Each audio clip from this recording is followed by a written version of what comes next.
मुख्यमंत्री युवा कार्य प्रशिक्षण योजनेमध्ये सरकारने आतापर्यंत जेही विद्यार्थ्यांना आश्वासन दिले होते ते आश्वासन पूर्ण करायला पाहिजे अशाबद्दल संपूर्ण विद्यार्थ्यांनी सरकारकडे निवेदन केलेले आहे। कारण विद्यार्थी हे जे आश्वासन सरकारने विद्यार्थ्यांना केले होते त्यावरती सर्व निवेदन मोर्चे काढणे सुरू आहे। कारण या व्हिडिओमध्ये आपण बघणार आहे की सरकारने विद्यार्थ्यांना कोणकोणते आश्वासन दिले होते। लाडला भाई योजना निश्चित रूप से लाई है और उस योजना के तहत हमारे जो अलग अलग लेवल पर पढ़े हुए बच्चे हैं इनको नौकरियां मिले, इनको एक्सपीरियंस मिले, इसलिए एक अप्रेंटिसशिप की योजना हमने शुरू की है जिसमें कोई भी आस्थापना उनके जो उनका स्टडीज़ है उसके हिसाब से अगर उनको नौकरी देती है तो 10,000 रुपये तक का उनका जो पगार है, उनका जो वेतन है, वो वेतन हम राज्य सरकार की ओर से 1 साल तक देते हैं। इसका फ़ायदा यह है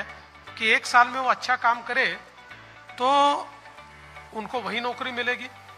अगर किसी कारण से वहाँ नौकरी उनकी कंटिन्यू नहीं हो पाई तो जो एक्सपीरियंस उनको मिला है, आज ये भी होता है ना, कोई कहीं नौकरी मांगने जाता तो उसको पूछते एक्सपीरियंस है क्या, तो ये एक्सपीरियंस 1 साल का जो उसके पास होगा या तो स्वयं रोजगार कर पाएगा या कहीं और नौकरी ले पाएगा। तो इस प्रकार की योजना भी हमने शुरू की है। 10 लाख युवाओं को इस प्रकार से हम लोग नौकरी दे रहे हैं। आता जो 12वी झालाय त्याला 6,000, डिप्लोमा झालाय त्याला 8,000, डिग्री झालाय त्याला 10,000 रुपये महिन्याला, आणि त्याच्यामध्ये तो वर्षभर त्या कारखान्यात अप्रेंटिसशिप करेल, त्याला तिथे नोकरी लागेल आणि ट्रेंड असं अतिशय स्किल्ड मॅन पॉवर आपल्या उद्योजकांना मिळेल।